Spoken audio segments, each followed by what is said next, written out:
Why it sucks to be born a Greenland shark. You open your eyes, if you can call it that, at the bottom of the North Atlantic Ocean. You awaken not to color, warmth, or life, but to a world of silent cold and suffocating darkness. There is no dawn here, no coral gardens, no shelter, only the crushing weight of water pressing down from every direction with unimaginable force. You are born into a realm so deep that sunlight cannot reach you. The pressure could implode a human submarine, and the temperature flirts with freezing. This place does not welcome life. It barely tolerates it. The cold gnaws at you, not with fangs or claws, but with the indifference of eternity. The silence is not empty. It pulses, it hums, it becomes louder than any sound. And somewhere in that abyss, without warning or ceremony, you begin to exist. But your existence is flawed from the start. Your eyes, small and nearly useless, will soon be rendered completely blind. You aren't born sightless, but you may as well be. It doesn't take long before parasitic copepods, tiny wriggling creatures that look like translucent worms, attach themselves to your eyeballs. They burrow into the soft tissue, feeding slowly, leaving behind a milky haze. They aren't trying to kill you. They just want a place to live, a snack, a ride. But their home is your suffering. Their comfort is your cost. You don't remove them, you don't resist. Not because you're gentle, but because it's simply what happens. There is no why in your world. There just is. You are a Greenland shark, the bear shark, a slow-moving relic of time, one of the oldest living vertebrate species on Earth. You may live longer than any human civilization, 300 years, 400, perhaps even more. It is entirely possible that you were born when Shakespeare was still writing plays, and yet you won't reach reproductive maturity until well into your second century of life. You exist on a timescale that defies imagination. Your life is not a series of events. It's a long, slow unfolding. You don't make plans. You don't chase dreams. You don't even chase prey. You just are. Each day bleeds into the next without variation, a slow, ceaseless repetition, no highs, no lows, just an infinite drifting in the cold. You are not hunted, but you are not feared either. You are simply avoided. Your flesh contains a chemical called trimethylamine oxide in such high concentrations that it renders you toxic. You smell like rotting fish soaked in ammonia. You taste like decay. Anyone who tries to eat you will regret it, and that is the joke of your life. You are a predator who can't be eaten, a survivor who doesn't chase survival. You drift through a world that never really sees you. Occasionally you pass other creatures, fish, crustaceans, even seals, but they flicker past like ghosts. They move too quickly. You cannot chase them. Your top speed is a slow, dragging drift. You would lose a race to a jellyfish. You have no territory to defend, no nest to return to.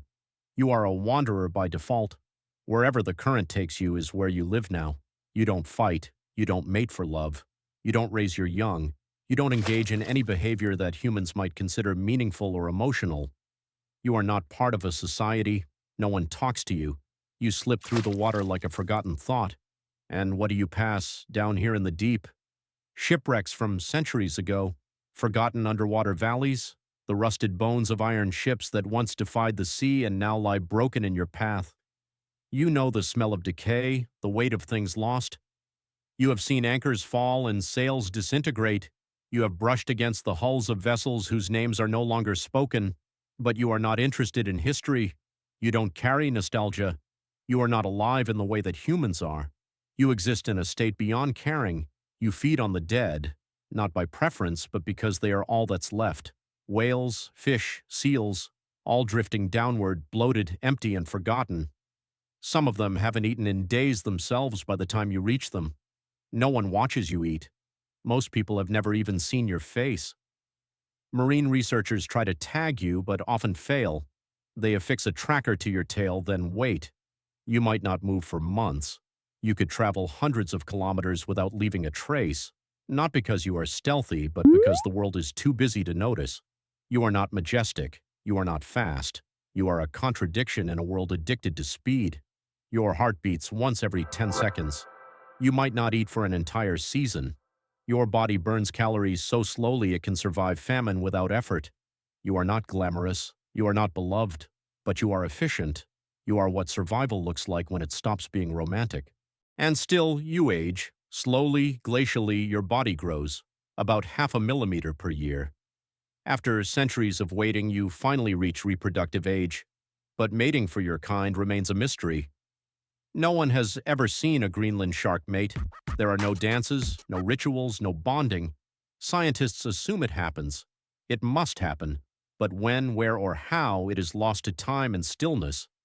Your offspring receive no care. They are born and drift away just like you did, alone, blind, slow. And the cycle repeats, a loop of solitary, directionless survival that spans continents and centuries. Even your body holds secrets. Your toxic meat has killed sled dogs. Your skin is too tough for most predators. Your organs, full of strange chemicals, defy human digestion. You are nature's ultimate contradiction, a slow-moving scavenger that cannot be eaten, and yet you are essential. You balance the ecosystem of the deep. You are the Arctic's undertaker, silent, solemn, necessary. You clean what others leave behind. You maintain order in a place of entropy. Without you, the deep would rot under the weight of its own dead. Despite your blindness, your senses are wide. You feel vibration before sound. You read the ocean like Braille, through texture, pressure, and the faintest changes in temperature. You can detect death before it reveals itself. You follow it like a scent. Occasionally, you rise closer to the surface, not by choice, not for pleasure. It is likely by mistake. In those rare moments, a submersible might spot you, a scientist, a fisherman, and for just one heartbeat of surprise, they will freeze. It moved like a shadow, they'll say, because that's what you are, a living shadow. Maybe they'll photograph you, maybe they'll assign you a number, a name, but they'll forget. They always forget. Their lives are too fast. Their clocks don't tick in centuries. Yours does. You are older than the nations whose ships track you, older than the languages of the scientists who study you. You were here before the world knew ice was melting, before wars were fought, before borders were drawn. You remember what the sea forgets. You were there when glaciers carved the ocean floor, when storms lashed the surface for weeks at a time, when other species came and went, and others again were born.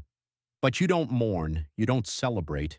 You record, not with pen or paper, but in your flesh, in your bones, in the scars that map your journey.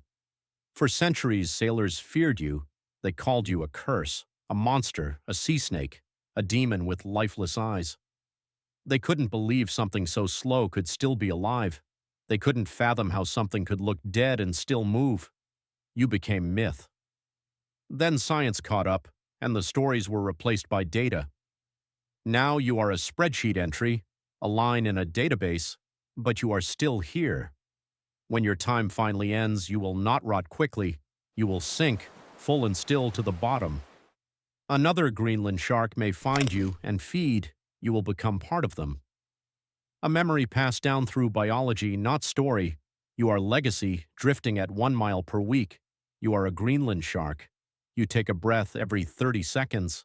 You live centuries in slow motion. You are not feared, not revered, not admired. You are simply present.